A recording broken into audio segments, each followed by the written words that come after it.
Asociación de Hidromieleros Artesanales del Perú. Él es el señor Jorge Murakami Uchida. Buenas noches, señor Jorge. Tengo que presentarlo primero. Gracias por esperar un ratito. Usted se entró. Muchas gracias.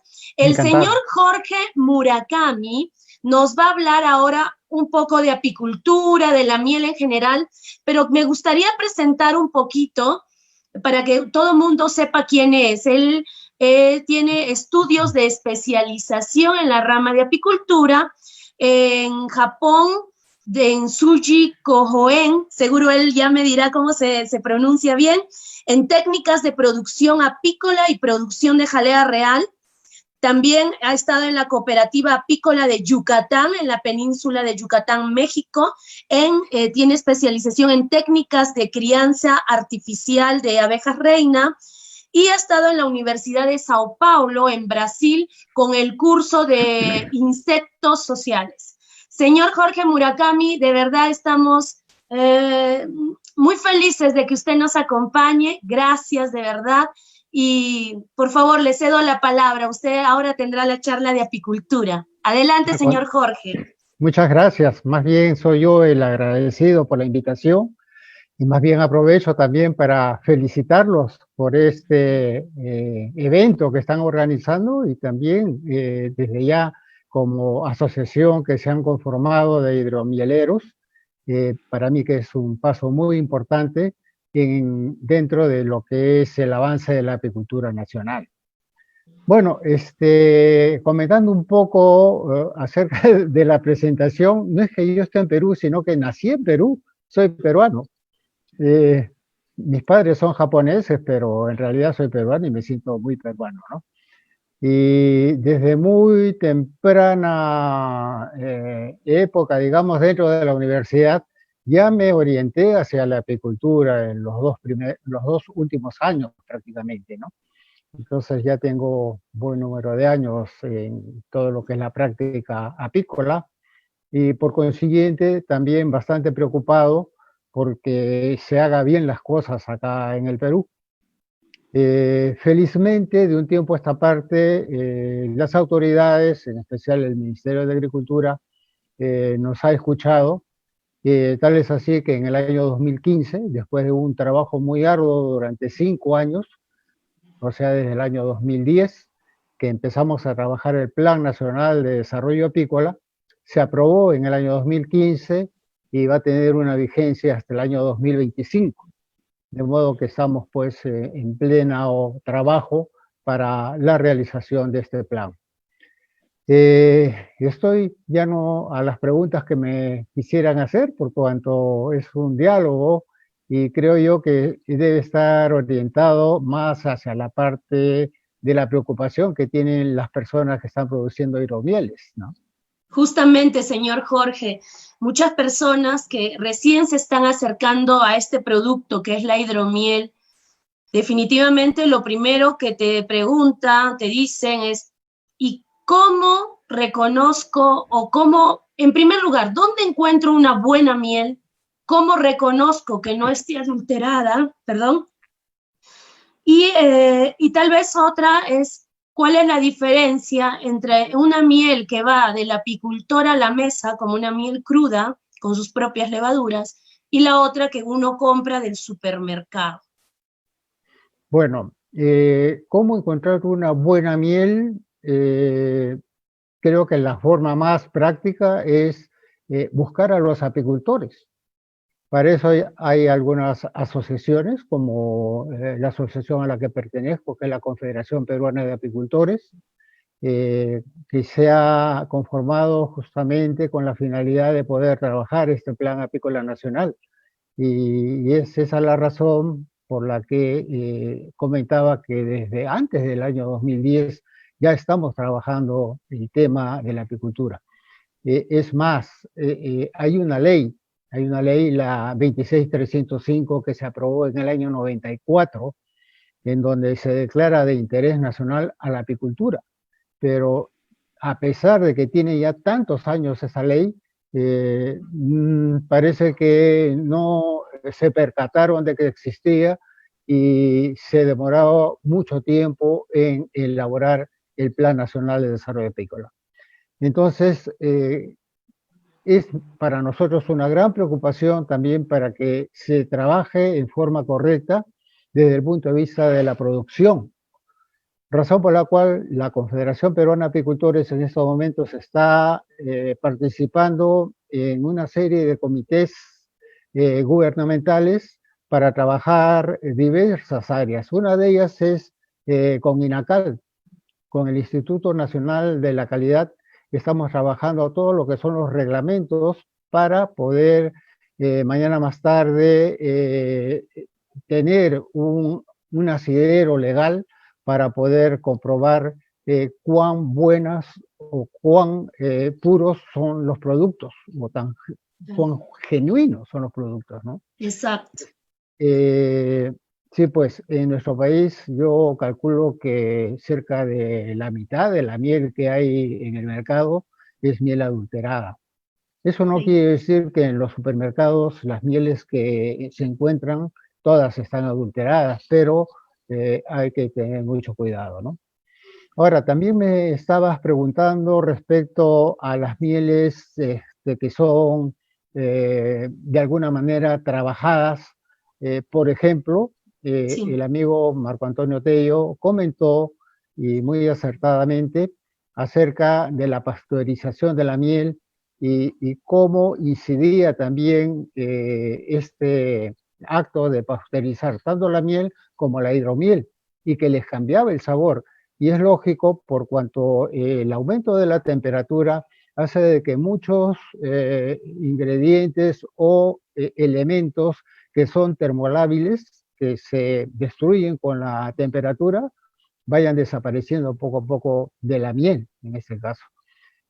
Tal es así que enzimas importantes como la diastasa, o de lo contrario algunas vitaminas, o más aún algunos elementos que son volátiles como los aceites esenciales, con la elevación de la temperatura van desapareciendo de la miel, y por esa razón van perdiendo algunas de las características que tiene la miel natural.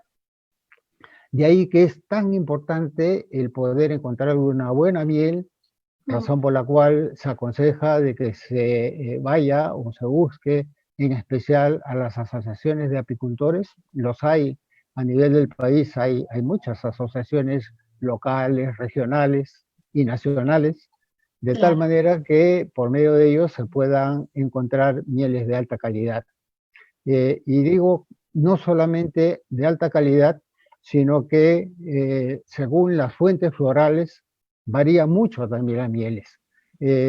Por esa razón que si se va a producir hidromiel, se tiene que tener en cuenta también el origen botánico de la miel, porque seguramente que les van a otorgar algunas características especiales que podrían tener otras hidromieles elaboradas con mieles de diferentes regiones, ¿no?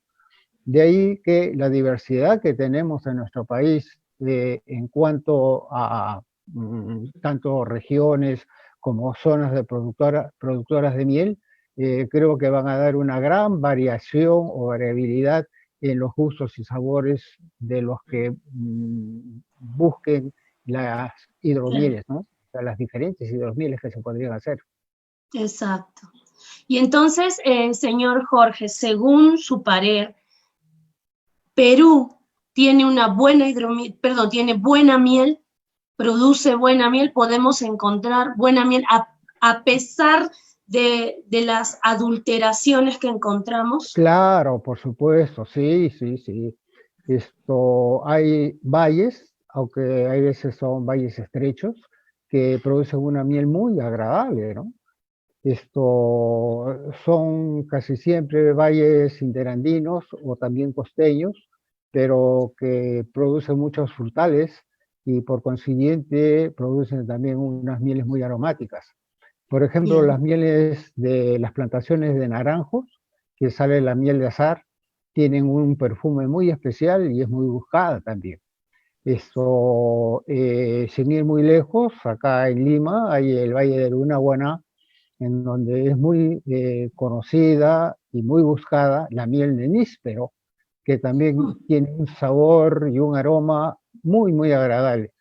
Y agrego yo de que tiene una característica muy especial también, que no cristaliza o que cristaliza muy lentamente, razón por la cual, dada a esa, digamos, cualidad que tiene de mantenerse líquida mucho más tiempo, es muy buscada, tanto Claro. por ello como también por el sabor. Muy rica. Claro, significa entonces que este mito de que solo tenemos miel multifloral en realidad no es. Entonces sí Correcto. podemos clasificar nuestras mieles, tantos como flores de naranjo o de níspero, como usted dice, y no solo tenemos miel multifloral. Esto le pregunto porque nosotros cuando hacemos hidromiel, ¿no es cierto? Lo compramos, ya sea de la persona que nos toca la puerta la puerta en la casa y nos dice, te vendo miel, y tú le preguntas, pero ¿de dónde es esta miel, no? Dice, no, es miel multifloral. Ah, ok. Te vas al supermercado, son muy pocas las que de verdad están catalogadas o clasificadas de una sola manera. Entonces, ese mito de que solo tenemos miel multifloral, en realidad no es. Sí tenemos mieles de diferentes Así tipos. es, así es. Lo que pasa es de que para poder nosotros catalogar a una miel como de origen floral definido, tenemos también que basarnos en algún estudio de la flora apícola. Uh Por -huh. ejemplo, si nosotros desde el punto de vista legal quisiéramos decir que una miel es de algarrobo, tenemos que demostrarlo, ¿no? Y en estos momentos, como no se han hecho esos estudios de la flora apícola, es bastante difícil poder hacer esa demostración. Por esa razón es de que la mayoría de los apicultores, cuando dicen es miel de algarrobo, o es miel de zapote, o es miel de naranjo, etcétera, o de eucalipto, es debido a que sus abejas están en bosques o están, digamos, coincidiendo con una floración bastante importante de esa planta, de esa floración, ¿no? Entonces, es por esa razón de que dicen de que es de tal o cual origen. Creo yo de que hay mucho desierto. Tuvimos en una oportunidad la ocasión de ver muy de cerca el estudio de una experta en palinología que hizo un estudio para su tesis de la flora apícola del norte. Lamentablemente ya hace muchos años de esto y se ha perdido, sobre todo las muestras de polen, porque con esas muestras de polen es de que uno puede hacer una comparación con el polen de la miel que uno quiere analizar para poder decir si es de tal o cual floración, ¿no? Perdón. Entonces, ella iba a sus colmenas, a las colmenas que estaba investigando, y recolectaba la miel que habían traído las abejas cada 3 días del panal.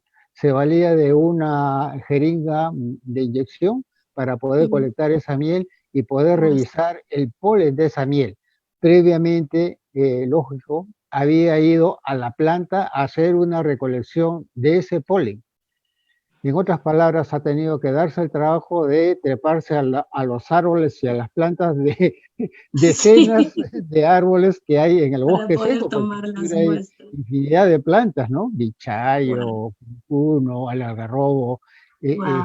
Y cuando uno habla, por ejemplo, de floraciones definidas, porque hay manchas de árboles que florecen en un momento determinado, es ahí cuando sale, por ejemplo, la miel de pasayo, o la miel de ceibo, o la miel de algarrobo, que es tan conocida, ¿no? Porque es una floración que se caracteriza por estar presente en esa época del año. Digo esa época del año porque no todos florecen al unísono. El pasayo, por ejemplo, generalmente florece en marzo, abril, por ahí. Cuando empieza el frío, empieza a florecer el zapote. Entonces, los apicultores llevan todas sus colmenas, ¿no? Por eso se llama transhumancia, a donde están los bosques de zapote. Mire. finalizado el frío y ya alrededor de septiembre, octubre, cuando ya empieza el calorcito, el algarrobo empieza a reverdecer. Por eso hay una canción que dice, verdes mis algarrobos verdes, ¿no? me Entonces, acuerdo de esa canción, sí, Mis entonces algarrobos, me se acuerdo. ponen y se visten de verde porque normalmente durante el año están como muertos, ¿no? Mm, Pero reverdecen y a la par empiezan a florecer. Entonces es un reventar de floraciones de algarrobo que todas las abejas pues están sumergidas en esas flores, ¿no?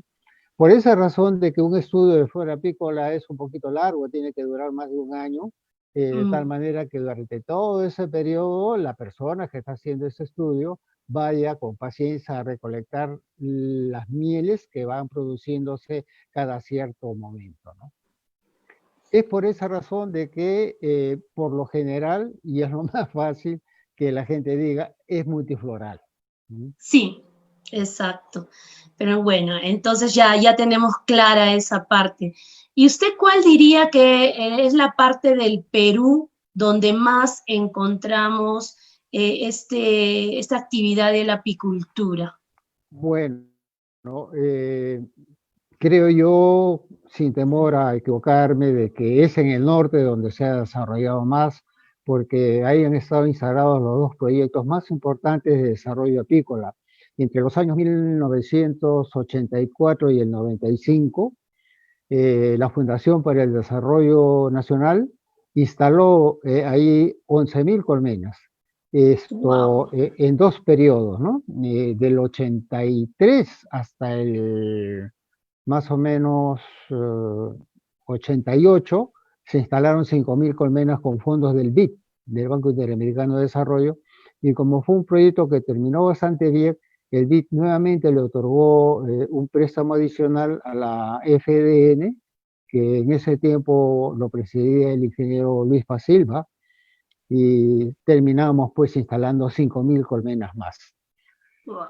Posteriormente, alrededor del año 97, 98, cuando ya se veía venir el Niño, esto se previó instalar colmenas también en la zona ya de Piura, porque el proyecto anterior de la Fundación para el Desarrollo Nacional se llevó a cabo en toda la región Lambayeque, ¿no?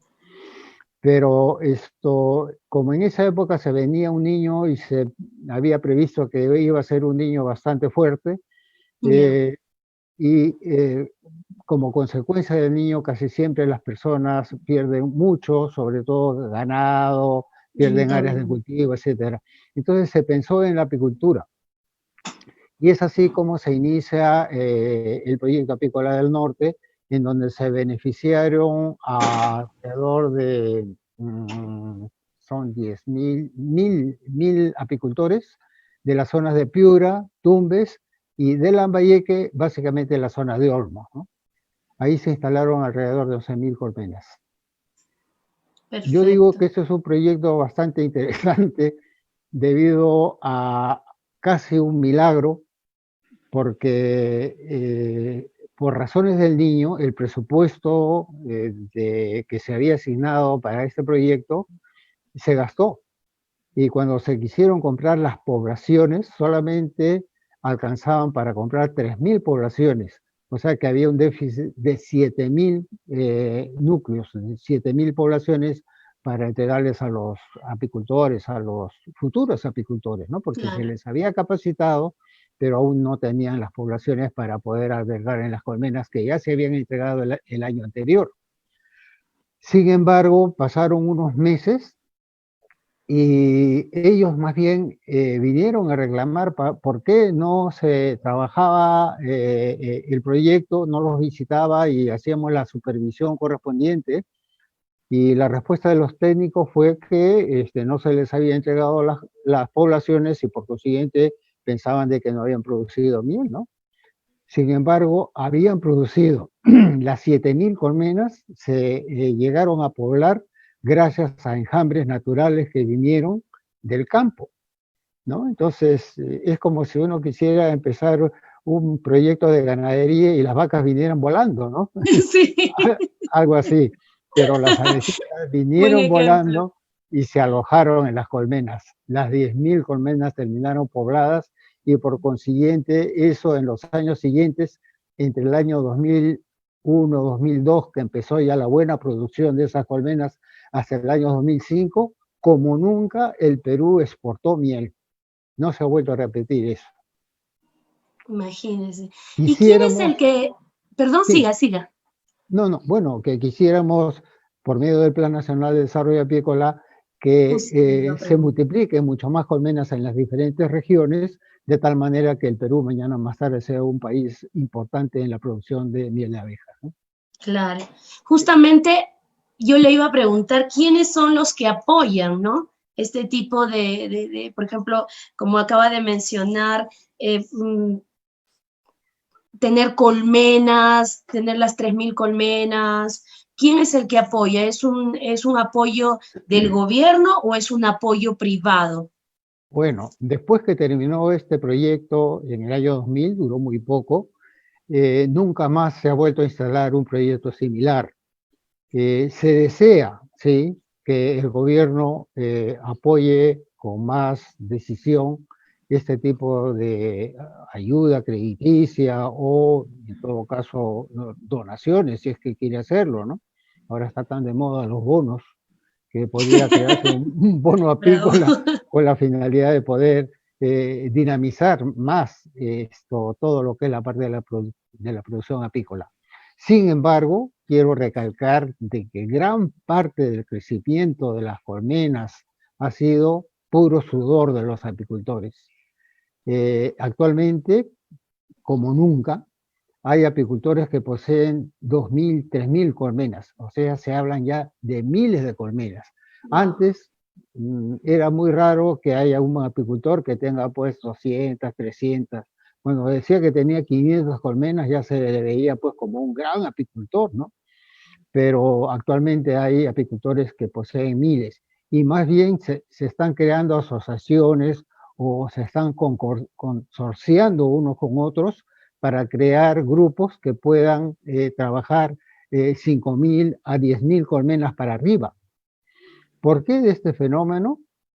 Porque estos últimos años, sobre todo estos últimos 5 o 6 años, ha crecido mucho la parte de la agroexportación y es gracias a los cultivadores de paltos que se ha generado una gran demanda de colmenas para polinización y es así como los apicultores han podido conseguir un ingreso adicional gracias al alquiler que pagan estos agroexportadores, ¿no? Claro. Pero como hablábamos, hay que trabajar mucho las regulaciones, las leyes, etcétera, La etcétera, burocracia. porque así como las calidades no solamente de la miel, sino del polen, de la jalea real, de la cera, etcétera, todo está siendo adulterado. En el campo del servicio de polinización también es importante regularlo mejor por cuanto los pagos no siempre son lo justos que quisiéramos, ¿no? Porque cuesta mucho, se pierden muchas abejas, se mueren, hay algunas agroexportadoras o algunas empresas que emplean agrotóxicos y matan también abejas, otros ya tienen más conciencia, cuidan mejor, pero los vecinos son los que aplican estos químicos y también se mueren abejas. Entonces, hay mucho pan que rebanar todavía y para eso estamos, ¿no? Trabajar todo Claro, eso. por supuesto. Ahora, hablando un poco más sobre la miel, que es pasando de las abejitas a la miel, usted mencionó hace poquito sobre la cristalización de la miel. ¿A qué se debe? ¿Por qué encontramos a veces mieles, ya sea en supermercados o traen la miel de un color, pero en realidad la parte de abajo de un lado, y yo sé porque a mí me traen miel de Ayacucho, está cristalizada o la dejas mucho tiempo fuera y también se cristaliza y cambia un poquito de color, se hace un poco más oscura en algunos casos. ¿Por qué Sí, sucede esto? ¿Qué pasa? ¿La miel no es buena no, o no, no. simplemente reacciona de esa Es manera? una característica de cada miel. ¿Ya? Siempre digo, así como hay 1.000 tipos de flores, habrá 1.000 tipos de mieles. y cada miel tendrá su característica de color, sabor e inclusive la cristalización. Hay mieles que cristalizan hasta dentro de la colmena. Entonces uno saca un panal y ya está cristalizado, es muy rápida la cristalización. Hay otras mieles que demoran tanto tiempo, como las mieles del Oriente, que aparentemente no cristalizan porque se demoran años. Yo me di cuenta de ello debido a que siempre decíamos que la miel de Tarapoto no cristaliza, siempre está ¿Ya? líquida. Pero un tiempo tuve colmenas ahí en esa zona y por cuestiones, no sé por qué, me olvidé de un baldecito de miel de más o menos 5 kilos de miel de Tarapoto, que estaba bien guardadita en una caja. He encontrado esta caja después de más o menos 3 años y la miel recién había empezado a cristalizar, o sea que tenía en la parte inferior un poco de cristalización y las 4/5 partes de arriba todavía estaban líquidas. Mm, O sea mm, que es muy variable, uno no puede decir si esta miel es buena o no en base a la cristalización, porque desde el punto de vista químico es lo mismo, es como el agua y el hielo, ambos son iguales, no varían químicamente, ¿no? Ahora, las personas tienen algunas inclinaciones, eso sí, de repente por la facilidad de poder rociar la miel en una ensalada de frutas o en su yogur, etcétera, gustan de las mieles líquidas. mm. Cuando las mieles de por sí son líquidas, ¿no? Ni vuelta que darles a usarlas así, pero si se cristalizaran y la persona quiere usarla líquida, puede ponerla en baño María, ¿no? Que no suba a más de 48 o 50 grados centígrados, cuidando siempre los elementos valiosos que tiene la miel. Pero nosotros realmente recomendamos de que si se cristaliza, que se use cristalizada. Y para la Claro. hidromiel no hay problema porque como la hidromiel pues se combina de todas maneras con agua, se disuelve en el agua y sale la hidromiel, ¿no? Entonces no habría ningún Claro. problema de que esté o no cristalizada. Lo que sí Ujú. creo yo que es muy importante para las hidromieles es ver el origen de la miel, porque como les comentaba, ¿no? De repente hacer una prueba con una miel de níspero y ver qué tal calidad de hidromiel sale. Eso Eso. sí, la miel está bastante cara ahora por esta Sí. cuestión de la pandemia, se han elevado los precios. No sé, los apicultores estamos muy contentos, los consumidores, los Porque consumidores son las los que están un abejitas poquito tristes. no habrán subido el precio, las abejitas no cobran. Así es la demanda, hay una demanda tan grande que Buenísimo. falta miel ahora. Bueno, y es un comentario aparte que creo que es bueno que lo sepan, ¿no? Comerciantes de Lima que sabemos se dedican también a la adulteración de la miel, han ido al norte a comprar miel y ellos son los que han elevado los precios, Wow. porque una miel cara, para ellos no es tan cara por cuanto eh, hacen pues este tipo de química e indudablemente comparativamente con 1 kilo de azúcar que no llega ni a 2 soles al por mayor, la ventaja es muy grande, ¿no? Entonces ellos con solo echarle pues un 20 o 30% de miel, si es que le echan, porque yo he Ah, encontrado mieles que no le echan nada, son pura azúcar, o me refiero a caña de azúcar, y sí. lo venden como miel, ¿no? Le echan sí un poquito de limón, un poquito de saborizante, y es las ramas de eucalipto la que le dan el olor a eucalipto. Por esas razones de que abren los tuppers que generalmente usan estas Mm, personas y uno huele eucalipto, ¿no? sí. Entonces uno piensa que puede ser miel eucalipto, pero se está engañando. Y es miel, ¿no? De Miel olla, como le adulterada. llamo, Sí. con las ramas de eucalipto que le han echado, pues, ¿no? Claro, una infusión, azúcar y un poquito Así de es, miel, solo para así es. darle el tono. Antes de pasar a una pregunta que nos acaba de hacer nuestro compañero Luis Ignacio, solo para cerrar esto de la miel adulterada, señor Correcto. Jorge, o Jorge, como me dijo que le llamara, este, ¿Hay alguna forma de descubrir si una miel es adulterada o no? He visto muchos videos en internet que circulan en la red y te indican debes hacer esto, debes acercarlo al fuego, etcétera, etcétera, etcétera. ¿Hay alguna forma verdadera de saber cuándo una miel ha sido adulterada o no sin llevarla a un laboratorio? Bueno, yo creo que en este caso esto hace falta lo que comentó nuestro amigo Francisco Olaichea Sí. respecto a que hay que domesticar o de alguna manera sensibilizar mucho nuestros sentidos, ¿no? Por cuanto si uno no tiene mucha experiencia en catar mieles, muy difícilmente va a poder, mediante el olor, el sabor o la consistencia, determinar si es que es una miel adulterada o no. De repente, los que estamos ya bastantes años en la parte de la producción y comercialización de miel, nos podemos dar cuenta. Pero hay personas que son muy hábiles en la adulteración y emplean también estos saborizantes, colorantes, etcétera, etcétera, de modo tal que hacen de que mieles adulteradas pasen así desapercibidas como mieles puras.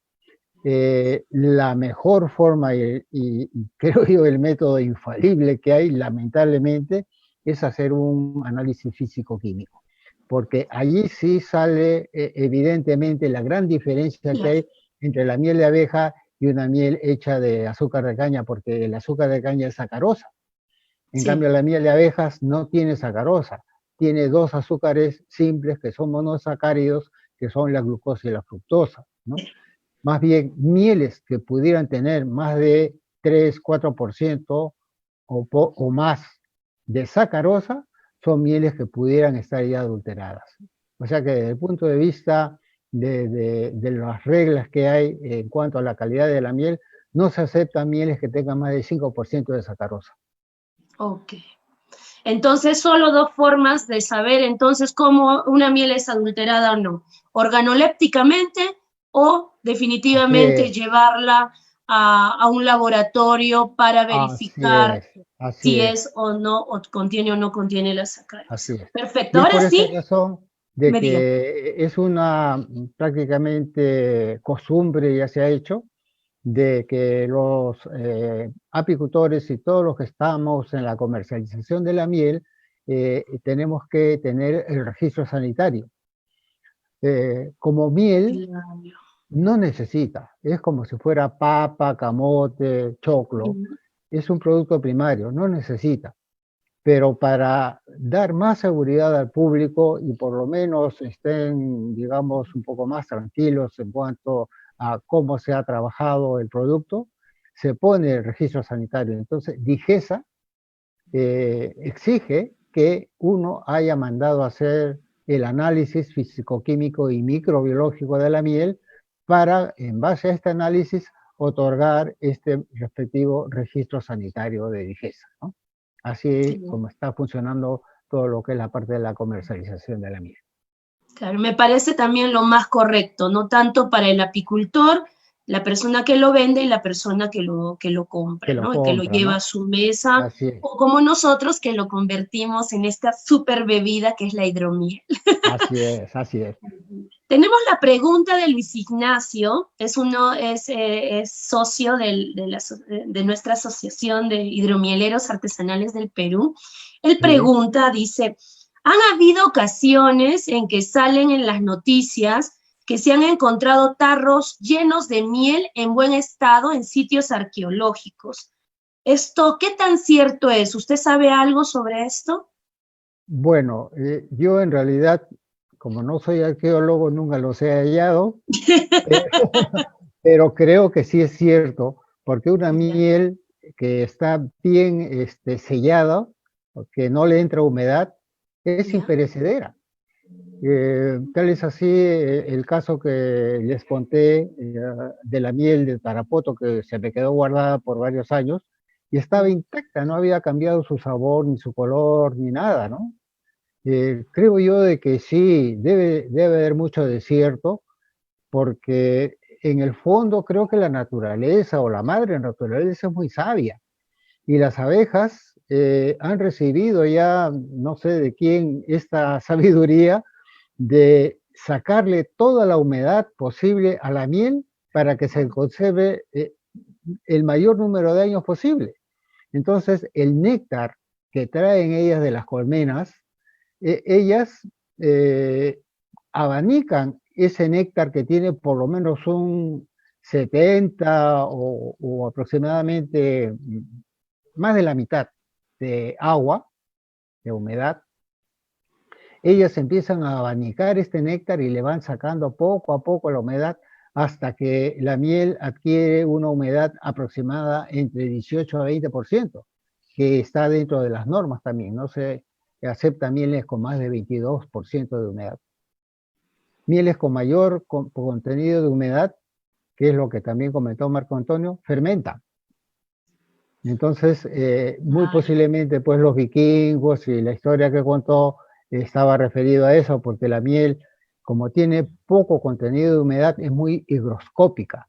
Entonces, sin necesidad que le caiga agua, la miel de por sí absorbe la humedad del ambiente y poco a poco en su superficie se va tornando más líquida y es ahí donde empiezan a proliferar las bacterias, ¿no? Claro. Porque en un medio, digamos, menos concentrado de azúcares, es más fácil que las levaduras empiecen a proliferar. Y es así que se va fermentando, ¿no? Y hablando de levaduras, la miel que sale directamente del apicultor, ¿qué tanto de porcentaje de levadura salvaje lleva en sí? Yo creo que no, porque al ser tan alta la concentración de azúcares, la mayoría de las bacterias, levaduras o cualquier microbio que cae en la miel muere. Esa densidad tan alta que tiene deshidrata a cualquier corpúsculo o microbio que entre a la miel y muere deshidratado. Y es por eso que se dice que la miel se cuida a sí misma, razón por la cual hay muy pocos casos, hablando de las mieles puras, en donde la miel haya causado algún tipo de intoxicación o algún tipo de malestar estomacal, como puede suceder con el pescado o la leche, por ejemplo, ¿no? La leche, por ejemplo, es bien diferente a la miel porque el microbio que cae encuentra ahí un caldo de cultivo tal que proliferan inmediatamente y se multiplican. Y es así Wow. que a las pocas horas o al día siguiente ya la leche que no ha sido bien conservada se corta al herirse o también ya pierde sus cualidades, ¿no?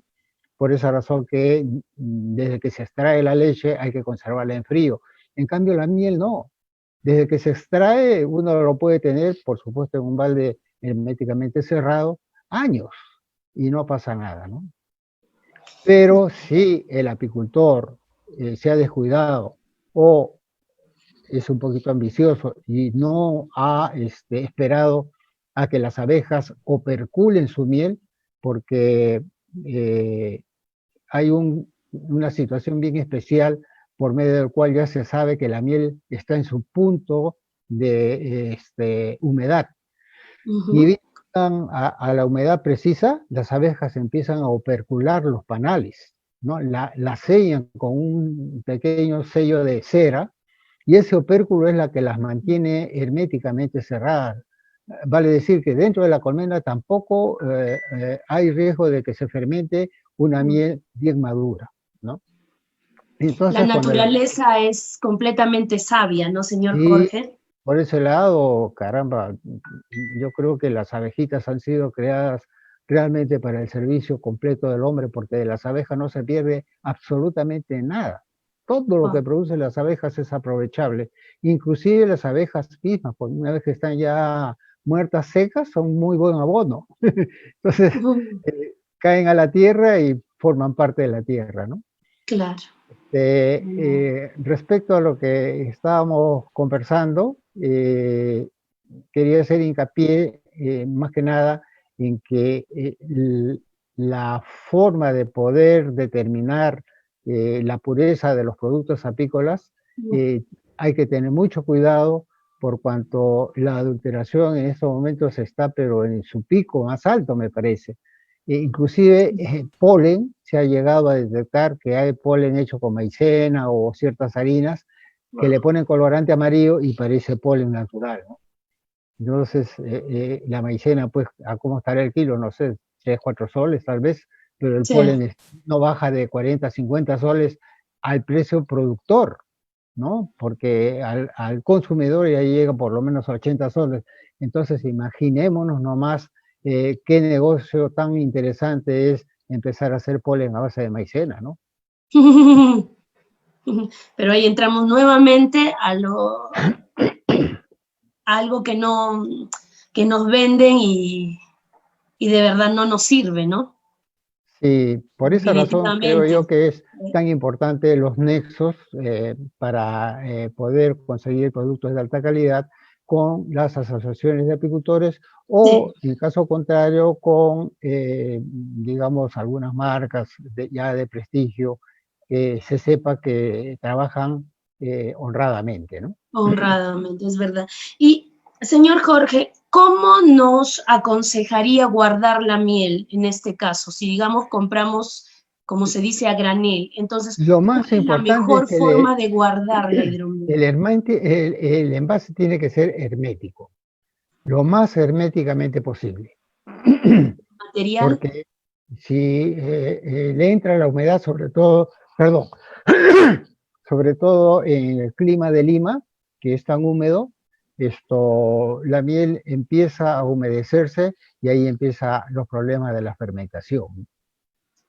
Ah, un detalle que quería recalcar, que no terminé de explicar, que los apicultores, como les decía, que son un poquito ambiciosos y que empiezan a cosechar su miel, que se le llama verde, que no esperan que las abejas operculen sus panales.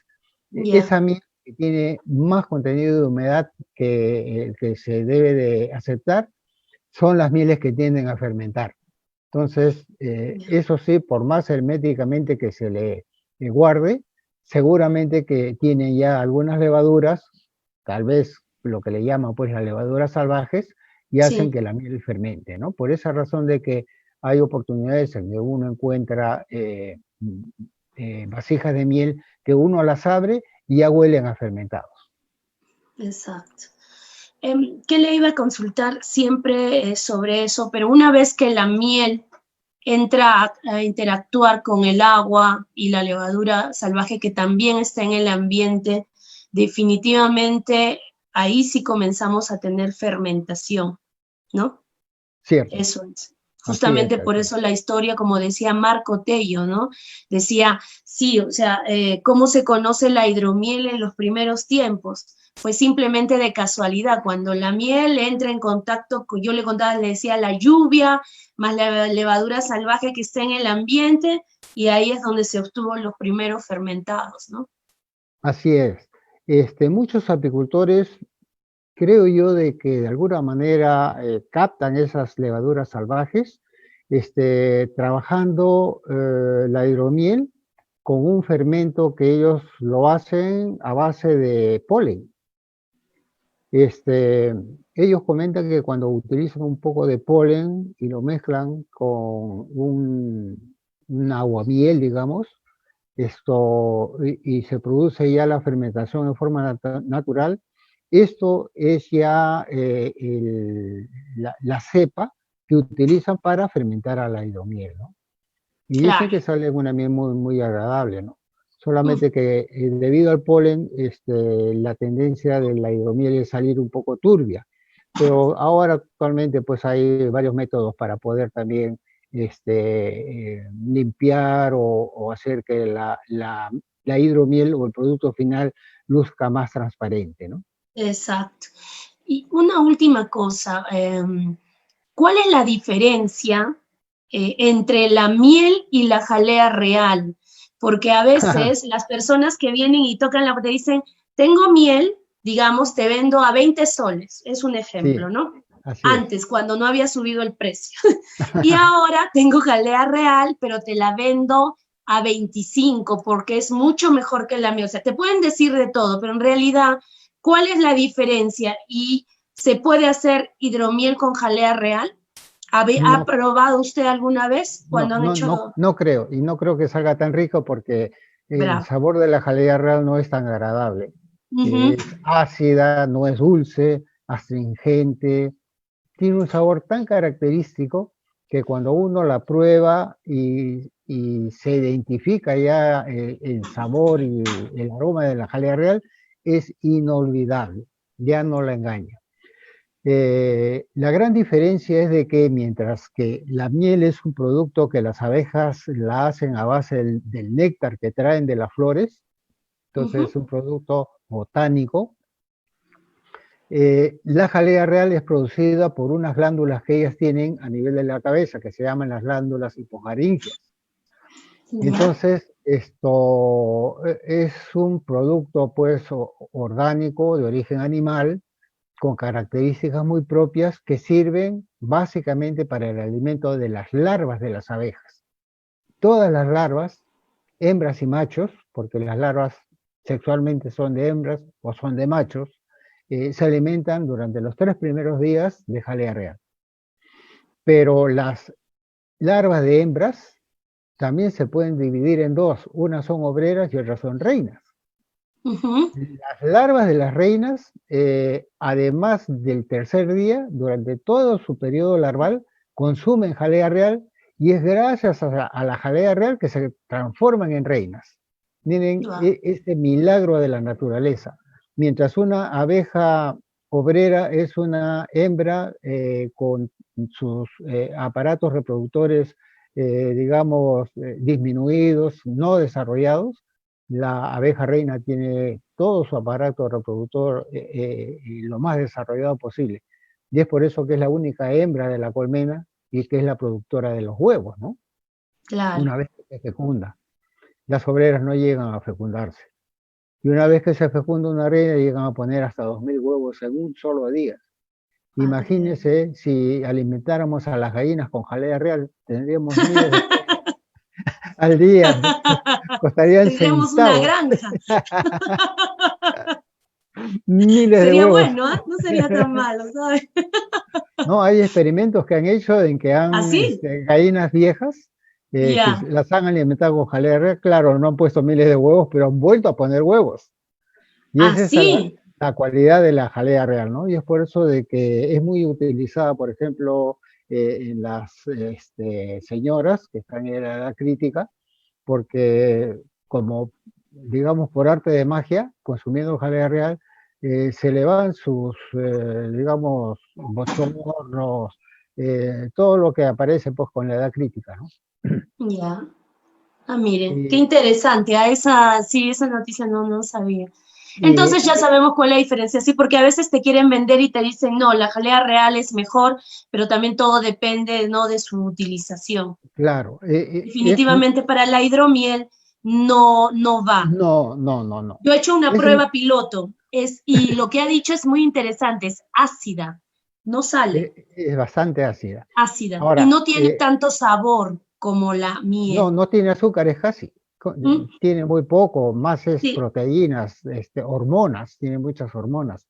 Y es por eso que en Europa están muy de moda las cremas rejuvenecedoras con jalea real, ¿no? Uy, uy. Ya. Las cremas antiarrugas, las más caras, son de jalea real. Y bueno, la jalea real, pues de por sí es un producto muy caro por cuanto el Sí, trabajo va. que cuesta producirla es, ¿qué te le digo? 100 veces más fuerte Wow. que producir miel, ¿no? Ujú. Bueno, señor Jorge, gracias por esta charla, pero antes no lo voy a dejar ir si gentilmente nos puede dejar un consejo sobre la miel.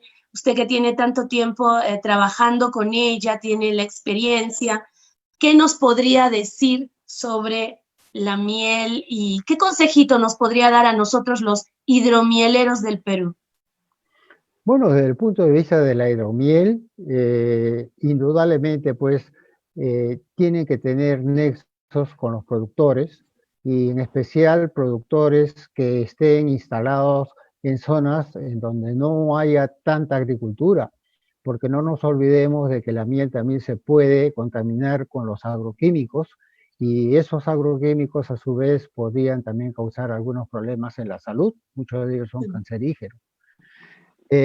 Creo yo de que las mieles del norte, por ejemplo, que están instaladas en su mayoría en la zona de los bosques secos, son mieles prístinas porque son bosques muy, muy limpios, son una de las más recomendadas para poder producir hidromieles en cantidades bastante importantes, ¿no? Sin dejar de lado las mieles que están pues en algunos valles de la sierra, y sobre todo también de un tiempo a esta parte están creciendo bastante la producción de las mieles de la zona de la selva alta, en Moyobamba, Tarapoto, toda la zona de Amazonas, también la zona de Junín, ¿no? En el valle de Chanchamayo, Pichanagui, Perené, Satipo, etcétera. Hay muchos apicultores, miles, que están produciendo una miel de muy buena calidad.